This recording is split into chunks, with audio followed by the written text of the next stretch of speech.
अब गरीबदास जी के अंदर वो जो वाणी फीड कर दी थी परमात्मा ने, अब उन्हीं चौपाइयों को बोलना शुरू कर दिया।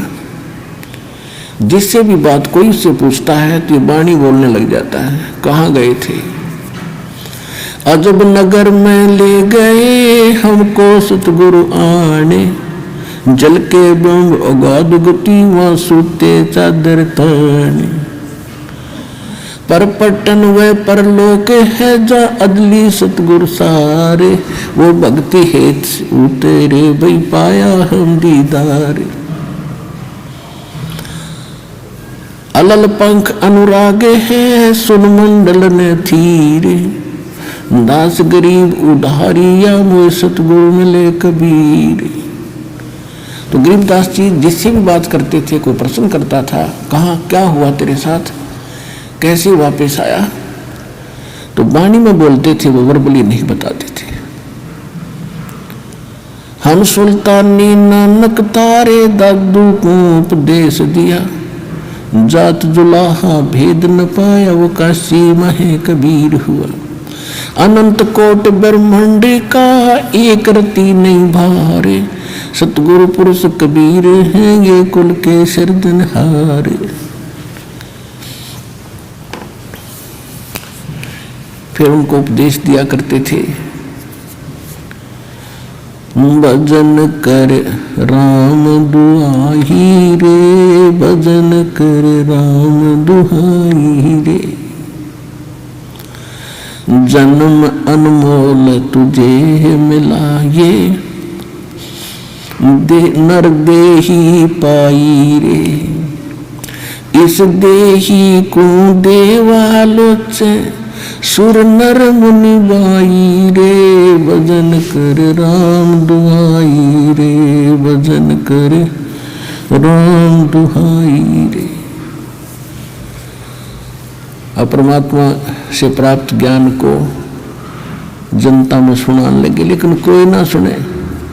अब वह ज्ञान उसका समझ मावे नहीं, बोले वाले ग्रामीणों के, वो कहने लगे इसका बिरड़वा फूट गई, बंड है यो बिरड़ावा है, पागल हो गया, जंतर मंत्र के दूध न पी के।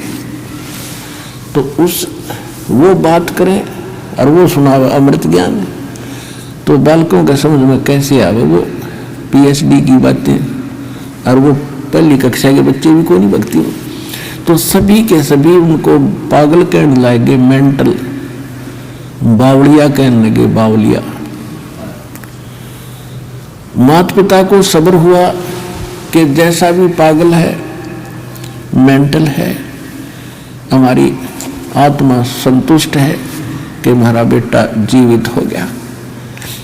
नगर निवासी भी खुश हुए, क्योंकि एक बहुत बड़े रईस का दोता था, बहुत बड़े साहूकार जमींदार किसान का, जाट जाति में जन्मे थे गरीबदास जी। तो कहने का भाव यह है कि ऐसे 3 वर्ष बीत गए। 3 वर्ष के तक यही स्थिति रही। सब परमात्मा की वाणी सबको सुनाना चाहते थे, लेकिन कोई समझ नहीं पाता था, उसके पास भी नहीं बैठते थे, उसको पागल कहा करते। वो आ गया, उनकी माता का नाम रानी था, कि रानी का पागल बावड़ा आ गया, रानी का बावड़ा आ गया। जैसे तैसे 3 वर्ष निकले। एक दादू पंथ के दादू जी को भी परमात्मा मिले थे, परमेश्वर कबीर जी जिंदा बाबा के रूप में। ऐसे ही अपने आत्माओं कई समस्याएं हैं। जैसे एक भक्त बता रहा था कि मैं आपके ज्ञान को सुनकर मैं दादू पंथ का एक हमारे गांव के अंदर आश्रम है, वहां गया। हम पहले उसको उन दादू को जी को नहीं मानते थे, जैसे गांव में अपनी अपनी अलग अलग मान्यताएं होती हैं, और उसके बारे में विशेष ज्ञान मुझे था नहीं। फिर मैं इसलिए गया कि उनसे भी जानूं कि वास्तविकता क्या है, उनको तो सही पता होगा। तो वो दादू जी का जो पंथी वर्तमान में उस गद्दी पर विराजमान है संत, उससे मैंने बात की कि दादू साहिब जी की कुछ जीवनी पर विचार डालें। तो उसने कोई अटपट कथा बताई कि दादू जी कमल के फूल पर मिले थे और वहाँ से उसके माता पिता उठा लाए थे, उनको कोई संतान नहीं थी, ऐसे ऐसे बताया। फिर मैंने उनसे पूछा कि क्या उनको कबीर साहब मिले थे कि नहीं नहीं, ये किसने बता दिया आपको, कोई कबीर साहब नहीं मिले थे। उनको तो एक बूढ़ा बाबा मिला था, बूढ़ा बाबा मिला था। अब दादू साहब का जो ओरिजिनल ग्रंथ है उसमें जो दास साहब को वाणी सुनाता है कबीर साहब की महिमा की, वो वाणी विद्यमान है। इन्होंने क्या किया, वर्तमान के अब 150 वर्ष के बाद ये पढ़े लिखे से हुए, इन्होंने वो वाणी निकाल दी, शेष रख ली। तो वो कहने लगे कि ना ऐसा कुछ नहीं है, ये वाणी इसमें नहीं है जो आप बता रहे हो। अब वो भ्रमित हो गया, उसने फिर बता दिया ऐसे ऐसे मैं वहाँ गया था और ऐसे, उन्होंने तो कुछ और ही कहानी बताई। तो मैंने कहा कि आप मुझ पर विश्वास करते हो या नहीं? अगर आप पर तो पूरा विश्वास करते हैं, फिर आपने वहाँ जाने की जरूरत क्या पड़ेगी? तेरी बुद्धि स्लिप थी तभी तो वहाँ गया। आप कौन से धर्म में जन्मे हो? कि मैं हिंदू धर्म में जन्मा हूँ। हिंदू धर्म के कितने आचार्य शंकराचार्य आपको मिले थे? ब्रह्मा विष्णु महेश के माता पिता बता दिए उन्हें। ये दादू पंथी खाक बताऊंगे दादू के बारे में? सिर घूम गया उसका, ये गलती होगी हमारे पे। तो ऐसे वो हैं जिसे आपके आचार्य थे।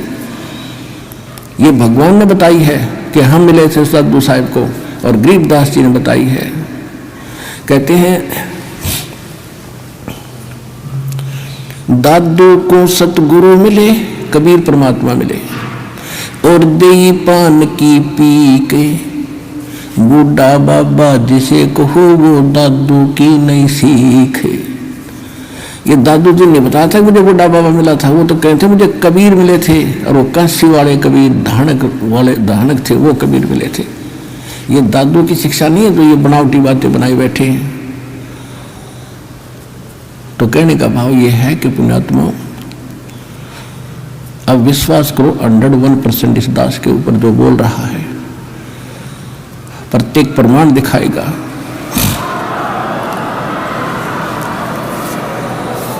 तो इन भ्रमित लोगों के पास मत जाया करो।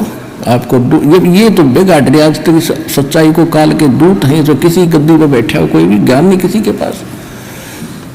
और दादू जी को परमात्मा, गरीबदास जी को भगवान ने बताया, हम सुल्तानी नानक तारे दादू को इस दिया, जात जुलाहा वेद न पाया वो काशी महे कबीर हुआ। गरीबदास जी खुद कह रहे कि मुझे इब्राहिम सुल्तान अधम, नानक और दादू जी को, नानक जी को, हम सबको पार किया।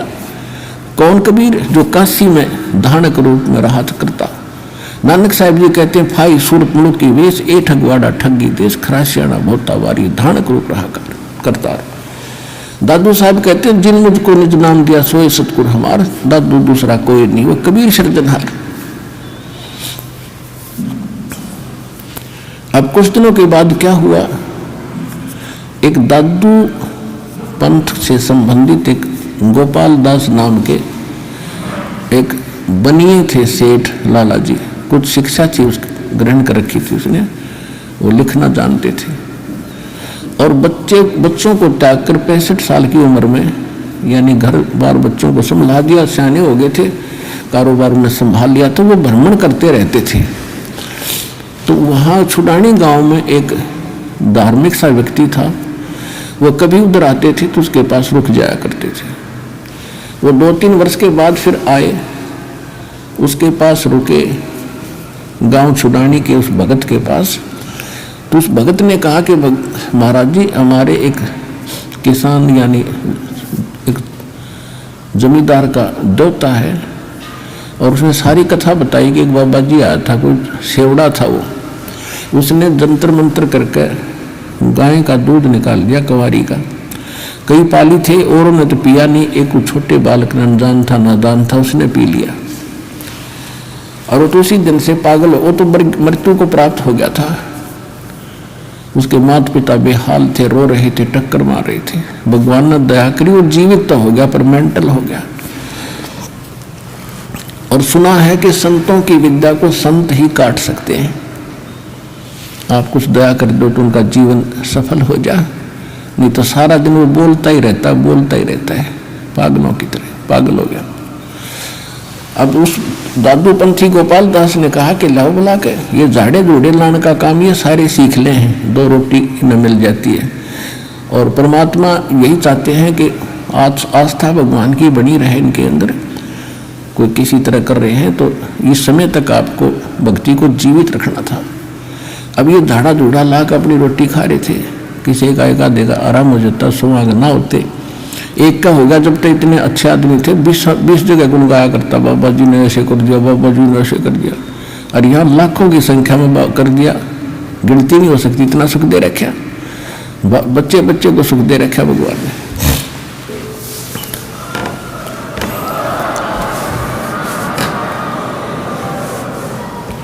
और मोक्ष मिलेगा, वो मूल वस्तु तो वो है, तो फ्री में दे रहे हैं आपको। और वो सारे काम में उस पर जोड़ रहे थे, अपना सारा संग उस पर जोड़ रहे थे, झाड़ा धूड़ा ला दिया, वाह वाह होगी, उन दक्षिणा मिल गई, चलो भाई, उनका भी जीवन नाश। और वो छोटी मोटी राहत उसके अपनी पूंजी से वो दे देते थे,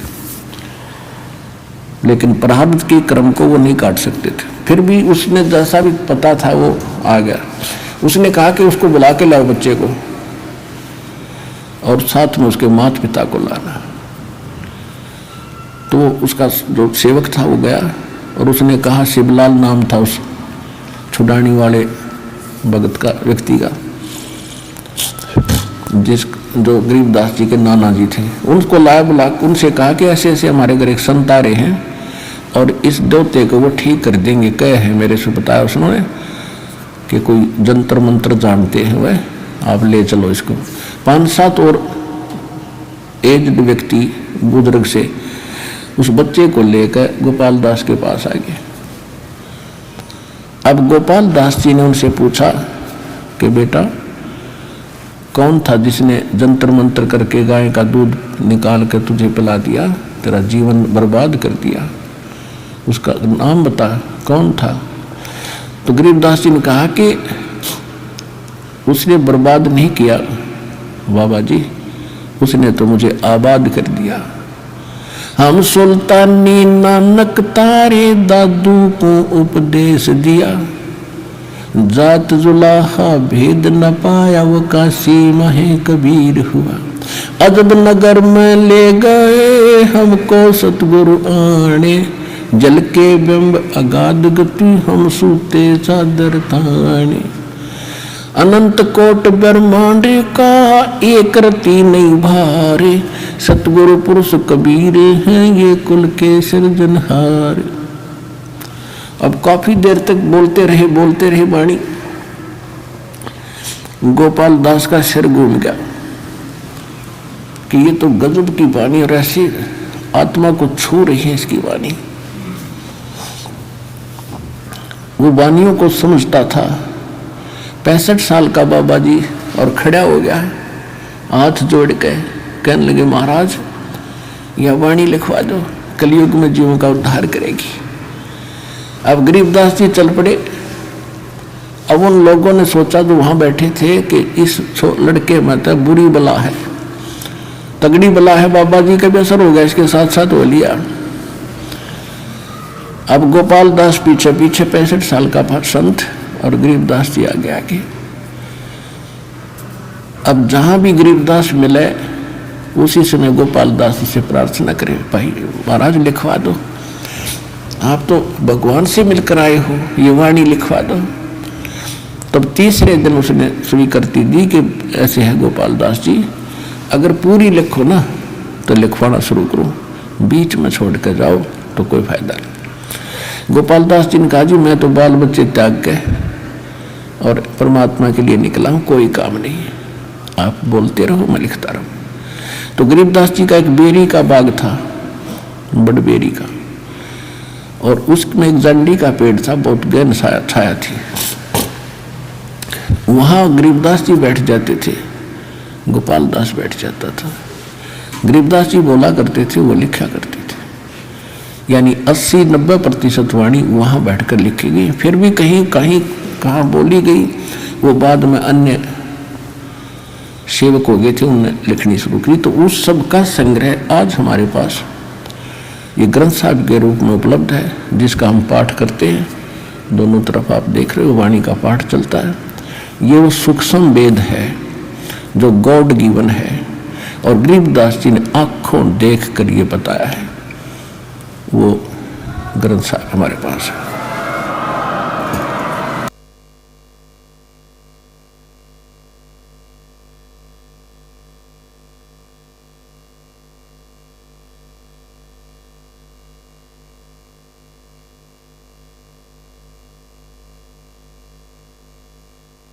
उस अमर वाणी का आपको कुछ अंश सुनाएंगे।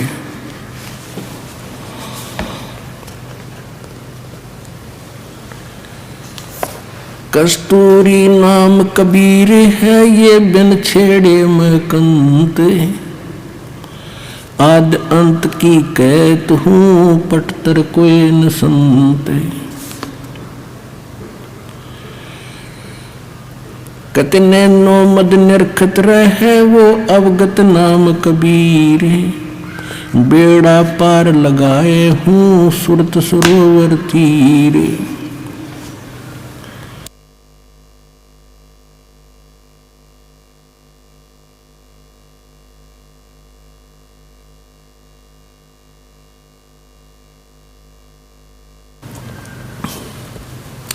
अब क्या बताते हैं गरीबदास जी?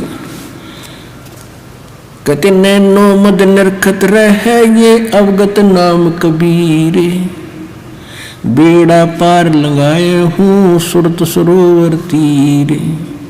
ग्रीब दो नैनो बिच कमल है ये उज्ज्वल हिरंबर धाम, शेष सहस पुन रटत है जिन्होंने पाया वो राम। अब कबीर साहब कहते हैं कि ने बताई कि जिस राम राम को तुम जपते हो, तुम तो एक जिह्वा से जपते हो, और शेष नाग के 2 जीभ हैं, और उस एक फन में, और उसके 1000 मुंह हैं, फन हैं। वो तो एक बार में कितने राम यानी 2000 राम एक कब बोल रहे हैं, और उसने निपा लिया इन मंत्रों से वो स्थान जो मैं देख कर आया हूं। क्या बताते हैं? अब क्या बता रहे हैं कि 2 नैनो बिच कमल है, आगे कमल जिसको त्रिकुटी कमल कहते हैं। 2 नैनो बिच कमल है वो उजल हिरंबर धाम, शेष सहस पुन रटत है जिन्होंने पाया वो राम। सहस 88 ना गए ये 2400 पर चौके, 3300 पर तलब है ये कोई बकरा कोई भूखे। कहते उस स्थान पर यानी पूर्ण मोक्ष प्राप्ति का मार्ग ना 88,000 ऋषियों को प्राप्त हुआ, और ना 33 करोड़ इन देवताओं को प्राप्त हुआ, और न ही ये 24 अवतार आप मानते हो इनको प्राप्त हुआ। ये तो अपना कर्म अनुसार कभी बकरा, कभी बोक, कभी गधे, कुत्ते, सूर की योनियां भी भोग रहे हैं तुम्हारे भगवानों तक। सहस 88 ना गए ये 2400 पर चोखे, इन 3300 पर तलब है कोई बकरा कोई भूखे। सहस 88 5 में 2500 को पूछे, ये तो अस्थिर है नहीं के बेमुकाम के बेकूच। ये नो सतगुरु कहें कबीर, ना सतगुरु जननी जने जाके माने बापे। कबीर साहब की साखी दे रहे हैं, आंखों देखी गरीबदास जी। ये अभी तक मूर्ख बना रहे थे कि कबीर एक विधवा के ब्राह्मणी का हुआ था, उसको वो लज्जा के मारे कहीं उस कमल के फूल पर रखेगी, फलान करिए। अगर ऐसे कोई बात थी, तुम इतने जानकार हो तो उस बेटी का नाम बता दो, उसके बाप का नाम बताओ, उसके पति कौन मेरा था, कोई हिस्ट्री तो दिखा दो। ये मारे सट्टे तुक्के। अभी महापुरुषों ने आंखों देखा परमात्मा से प्राप्त उस ज्ञान से कहते हैं जिनकी दिव्य दृष्टि खुल जाती है। अब दिव्य दृष्टि क्या होती है? एक दूरदर्शी दूरबीन समझो, सूक्ष्मदर्शी दूरदर्शी, ये दोनों काम करती है। तो इसमें बहुत अंतर होता है। जैसे एक की रेंज तो होती है 100 फुट देख सके, एक की हम 1000 फुट देख ले, एक देख ले नक्षत्रों को। तो ऐसे ही अन्य संतों जैसे व्यास जी को भी दिव्य दृष्टि थी, छोटी थी, उसने संजय को दी थी महाभारत के टाइम, उसको दे दी तो सिर्फ कुरुक्षेत्र तक का देख सका था, उससे आगे नहीं। तुलसीदास जी को जो दृष्टि थी वो केवल श्री राम तक ही सीमित रहा, और परमात्मा ने गरीबदास जी को दिव्य दृष्टि दी। उसने असंख्य युगों का पहले का सतलोक और असंख्य लोकों की जानकारी दी, और पहले जो घटना घटी वो जो कि तुम वो बता सकते हैं। जैसे तुलसीदास जी ने लाखों वर्ष पहले घटी रामायण को अपने शब्दों में जो का तुम चित्रार्थ कर दिया, बिल्कुल सही है, लेकिन वो सचखंड सतलोक के बारे में नहीं जान सका, उसकी वह दिव्य दृष्टि की रेंज बहुत कम थी। इसी प्रकार गरीबदास जी को परमात्मा ने जो दिव्य दृष्टि दी, उन्होंने असंख्यों वर्ष जन्म पहले का, असंख्यों युगों का और इन युगों का भी सारा लेखा गिनवा दिया, किसके साथ क्या क्या बना था। ये जो भी क्रिया आप कर रहे हो, जिस भी जीवन में आप रहे हो, जैसे भी आपकी जो की तो आपके अंदर फीड होती है, और एक उस धर्मराज के दरबार में आपकी फिल्म जाती है, और जिनकी दिव्य दृष्टि खुल जाती है प्रत्येक की देख लेते हैं, उसको चला कर देख लेते, उसके अंतःकरण और इसने क्या क्या जन्म भोगे, पहले ये क्या बना, पहले इसने क्या किया, कैसे था। तो ये आध्यात्मिक एक दूरबीन है दिव्य दृष्टि। तो गरीबदास उस आधार से कह रहे हैं कि ना सतगुरु जननी जने जिनका माने बापे, और पिंड ब्रह्मांड से रहित है जाना तीनों ताप। वो तो वहाँ से स्थान पर रहते हैं जहाँ पर ये कोई कष्ट नहीं है, और परमात्मा की कोई माता पिता नहीं थी। और स्वयं परमात्मा ने अपनी वाणी में, कबीर जी ने कहा है, मात पिता मेरे कुछ नाही, ना मेरे घर दासी, जुल्हे का सुत आने कहा, ये जगत करे मेरी हंसी। परमात्मा कहते हैं, ना मेरा जन्म न गर्भ बसे, ना मेरा जन्म न गर्भ बसेरा, मन बालक बन दिखलाया, काशी शहर नगर जल बिच डेरा, तहां जुलाए न पाया। 600 वर्ष पहले मालिक यही बोल कर गए थे, आंखों देखा गरीबदास जी यही बता रहे। शब्द संदेशा कहते हूँ भिन्न भिन्न भेद विचारे, इसको माया जाड़ियों ये 9-10वां अवतार, कृष्ण कन्हैया राम को ये जीव कहें अवतारे, हिरणा कुश नरसिंह है ये सब माया विस्तार, वो तो अचल अनूप है नूरी दे शरीरे, ये करता हो उतरे ये माया के रघुवीरे। जो यहाँ करता बन कर आए थे राम कृष्ण कहते माया के रघुवीर थे, ये अमर नहीं है। धरता को करता कहे ये बड़ा अंधेसा मोहे, पारस बज बैठा नहीं तो जिसको कहिए लो। जब तक इस आत्मा को ये कंप्लीट कोर्स सत मंत्र अधिकारी से प्राप्त होकर जब मिलता है तो ये पारस का काम करता है, और जब तक जिसको ये मंत्र नहीं मिले हैं वो चाहे कितना शक्तिशाली दिखा, कितना दृढ़ दिखा, जब तक जैसे लोहे को पारस नहीं टच हुआ तो लोहा ही है वो। तो तुम नक्की से ये भगवान दिखे थे राम कृष्ण, इनको ये मंत्र प्राप्त ना होने से ये जीव के जीव ही थे, इनका मोक्ष नहीं।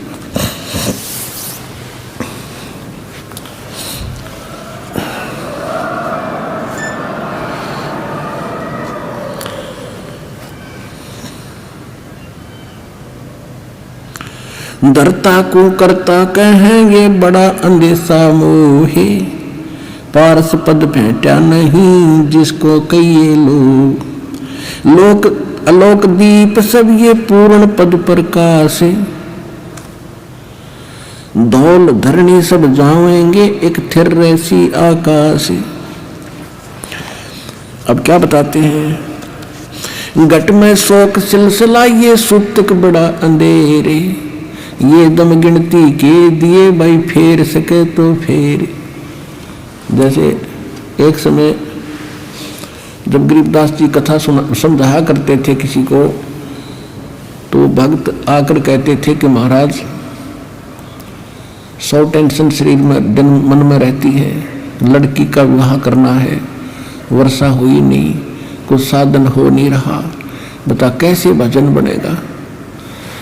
तो परमात्मा दास जी कहा करते भक्ति करोगे तो सारे काम होंगे। कहने लगे जी देखेंगे भक्ति फिर बात बनेगी। अब कहने का भाव ये है कि तुलसीदास जी कहते हैं तुलसी पिछले पाप से हरि चर्चा ना भावे, और जैसे जोर के बेगते भाई भूख विदा हो जा। किसी व्यक्ति को बुखार हो गया, वो मलेरिया, तो उसको रोटी जो प्रतिदिन खाया करता था, स्वादिष्ट भोजन भी कड़वा लगा, जीभ पर नहीं रखा जाता।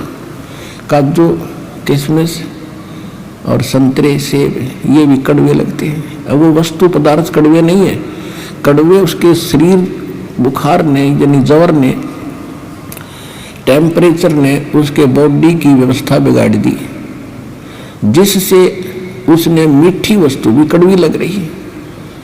इसी प्रकार जिन प्राणियों के ऊपर पाप कर्म का घना दबाव होता है, ये राम नाम के मनुखा दाख और सेब संतरे, यह तो घनी अच्छी चीज है, लेकिन उसको अच्छी नहीं लग रही, कति स्वादिष्ट लगती, रुचि नहीं बनती।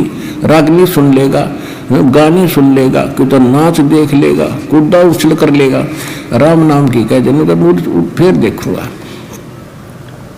तो उसका कारण यह है कि उसके पाप कर्मों ने इतना डिस्टर्ब कर रखा उसकी आत्मा को कि उसको अच्छा ही नहीं लगता। ऐसी कड़वी लगती है परमात्मा की वाणी जैसे उस रोगी को लगती है। उसका ट्रीटमेंट क्या है? कुनीन खानी पड़ेगी, कड़वी कड़वी फांकी मारनी पड़ेगी, ना चाहते हुए खानी पड़ेगी। और जब छुटकारा न मौत है तो वो रोगी फिर नाच दी खाता है कुनीन, और फिर स्वस्थ हो जाता जब देखा उसकी दशा। ऐसी भूख लगती है उसको कि सूखी रोटी हो ना, सब्जी ना हो घर पर, घर वाले के सब्जी बन जाए 10 मिनट हट जाए ना, सूखी दे दे। अब लगी भूख जबकि, और जब सब कुछ स्वादिष्ट बना के दे रहे थे वो भी नहीं सुहा रहा था। तो इस प्रकार कहते हैं कि जिस व्यक्ति को परमात्मा समझाने की, गरीबदास जी समझाने की चेष्टा किया करते थे, तो वो यूँ कहा करता जी बहुत काम है, फलाना काम है, ये करना है, वो करना है। अब कैसे कोई टेंशन हो जाती है, मंत्र भी ले लेते थे, भजन नहीं कर पाते थे, ये बहाने बनाते थे।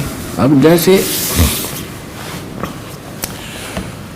एक समय एक दरोगा जी SHO पुराने समय में घोड़ी पर बैठकर किसी दूसरे गांव में जा रहा था किसी काम बस।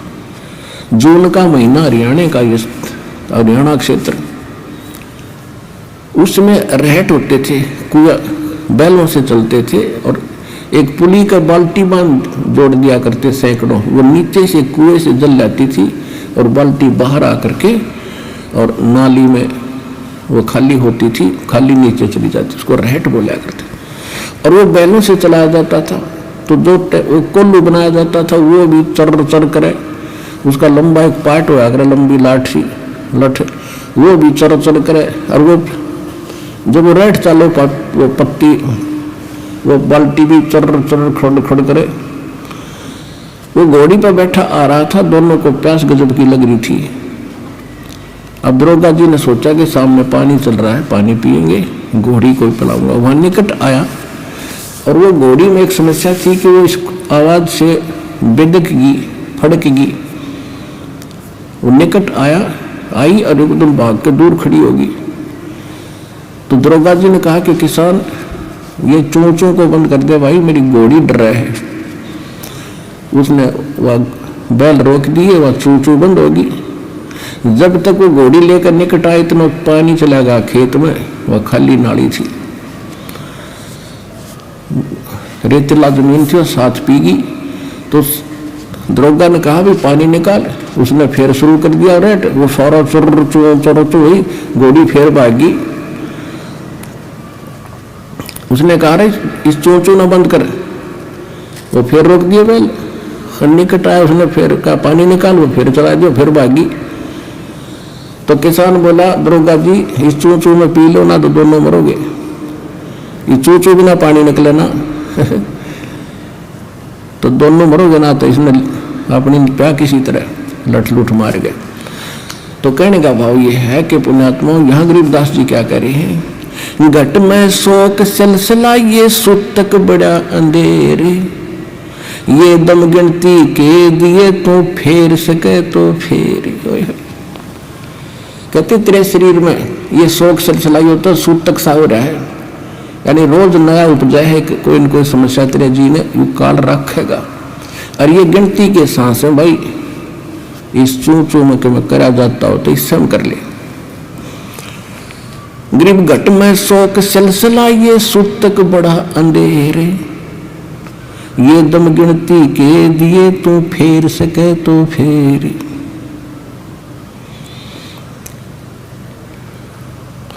अब क्या बताते हैं, तोड़ पिंजरा ले गई ये मंजारी मुस्काले,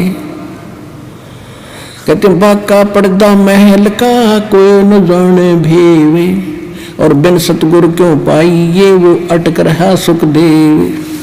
तोड़ पिंजरा ले गई ये मंजारी मुस्काले, कृष्ण कन्हैया पर चली वो बाली झिमर की बाले। होय होय। अब क्या समझा रहे हैं कि जैसे भाई ये काल ऐसा जालिम है, जैसे चूहे को बिल्ली पकड़ ले जाती है अचानक, और वो भी मस्त होता है अपने परिवार में, और कहते इस काल ने तुम्हारे भगवान के ऊपर कृष्ण कन्हैया पर चली वो बाली झिमर की भाल, वो तीर मारा उसने, उसकी वो भी नहीं सोच रहा था, राजा था वो कौन सा मरना चाहा था, और उसकी मौत होगी। फिर क्या बताते हैं, बाके पर्दे हम गए भाई सतगुरु के उपदेश, शिव ब्रह्मा विष्णु रटत हैं वहां पार न पावे शेष। जहां मैं गया हूं वहां पर ना तेरा ब्रह्मा जा सकता, ना विष्णु ना शिव, और ये शेष नाग को भी तुम कहते हो बड़ा वजन करता है। देखो वजन उस सत्य मंत्र का हो तो बात बने। अब जैसे बबूल का बीज बो दिया किक्कर का, और बो दिया आम का, जान के किसी ने मिसगाइड कर दिया, बोला जिसने ना देखा था आम कि ये आम का बीज है, इसको बो, और सेवा की विधि सारी से सही बता दी, ऐसे रक्षा करना, जल डालते रहना, ये अंकुर होगा फिर बड़ा होगा फल लगेंगे। अब जैसे इस सतनाम और सारनाम इस कंप्लीट कोर्स के अतिरिक्त जितने भी भगत श्रद्धालु जिस संतों पंथों में है, वो सभी मोक्ष और भगवान प्राप्ति के लिए प्रयत्नशील हैं और उनसे दीक्षा ले रखी है, तो सभी ने वो मोक्ष मार्ग का मंत्र दे बबूला लगेंगे। तो कहने का भाव ये है कि जहां सत मंत्र नहीं है वो बबूल बीज के और आम की आशा में अपना जीवन नाश करे। और वो आम का बीज सतलोक आश्रम बरवाला जिला हिसार के अंदर।